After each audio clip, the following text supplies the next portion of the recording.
Hello and welcome back to the Tally Chester YouTube channel, and today we're going to be starting a new series. It's going to be called Breaking Moves, and it's going to be released every Sunday. It's a bit like breaking news, but obviously it's to do with chess, so it's going to go over all of the recent events in the chess world, whether that be tournaments, drama, stuff along those lines. We're going to have 8-minute long sections, and we're going to learn about what's been going on in the chess world, so hopefully you do enjoy this. It's going to be a little change in format, but hopefully you will enjoy. First thing in the news today, Gukesh D has managed to take third place in the world rankings, overtaking both Arjun Erigaisi and Fabiano Caruana. This is due to their recent performance in the Tattered Steel tournament, where they were able to gain 10 rating points, whereas Fabiano Caruana and Arjun Erigaisi both dropped by over 20 points. In one of the games that Gukesh played, they were behind in this game against Anish Giri, both of them under a lot of time pressure. Here, Gukesh decides to play the move King to G1, and all Anish has to do now is drop the knight back to G4, defending the bishop and allowing the queen to attack the bishop on G2. However, after queen to B6 threatening a discovery, White manages to find the move queen to F6, both attacking the king and the queen, and after an exchange of pieces, we see that White is left with a passed pawn, easily managing to win this game. Gukesh was very resilient throughout the whole tournament, and big props on them for winning it and taking that third place. Also this week, Alexandra Gorechkina manages to win the FIDE Women's Grand Prix held in Monaco. It was a very close affair. In fact, it was so close that the top 3 contestants managed to all share the same score. It was only won by Gorechkina based on tie breaks. So it's a very close game. We're going to have a quick look at one of the games here, where Gorechkina manages to find a very cheeky tactic here. Here we can see that Black, played by Sarah, plays the move knight to C8, which is a blunder as White is able to take the knight. And here Black resigns because after Rook captures, the knight is able to capture back, and the Rook is won, and this is just a simple winning endgame. So well done to Gorechkina for managing to win that tournament. In Title Tuesday news, Parham Magsudlu managed to win the first tournament with 10 out of 11, half a point clear of second place. They managed to beat Arjun Erigaisi and Jan-Krzysztof Duda along the way. We can see that Magnus Carlsen came 5th in this first tournament, and in the later event, we saw that Firouzja and Sam Sevian both managed to score 9.5. However, Firouzja managed to win on tie breaks.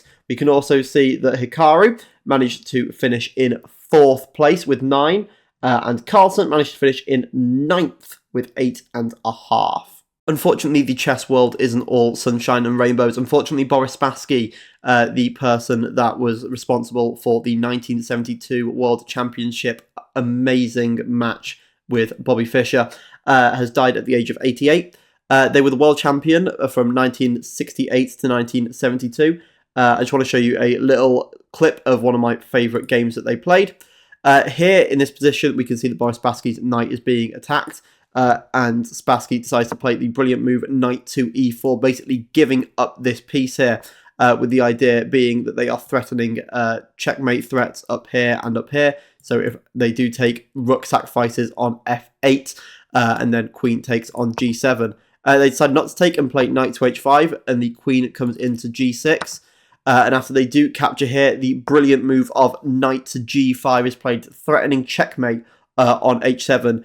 Here Petrosian does resign, because after takes, the king moves across, and after the queen comes and gives the king another check, the threat of the rook coming over to h3 is almost unstoppable. And if they do try and stop it with the bishop over here, the threat over here becomes too much, and checkmate is achieved on the next move. So we've really lost someone amazing in the chess world today, and Boris Spassky will live on in our memories as being an excellent, excellent chess player. Moving on from that tragic news, Magnus Carlsen and Fabiano Caruana have signed with the esports giant team Liquid.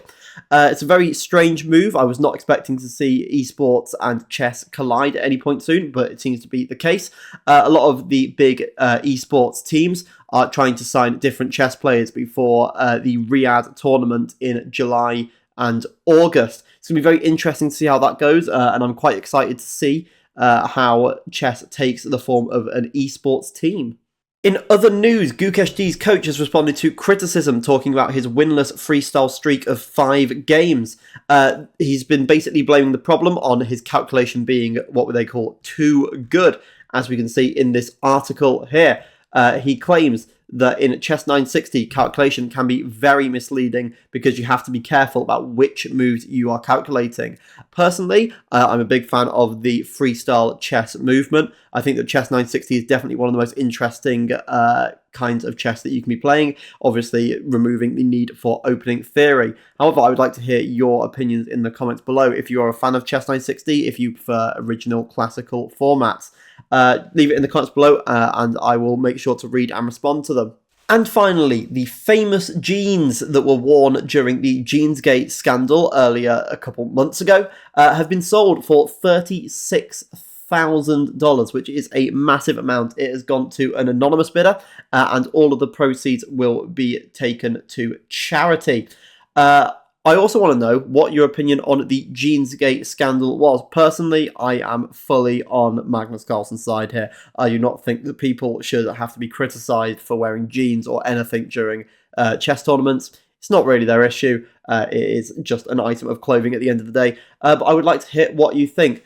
Thank you very much for listening into the very first episode of Breaking Moves. If you liked it, please obviously give a like and subscribe down below. If you have anything to say, leave it down in the comments and I'll make sure to read them. And I hope you tune in next week for another episode of Breaking Moves.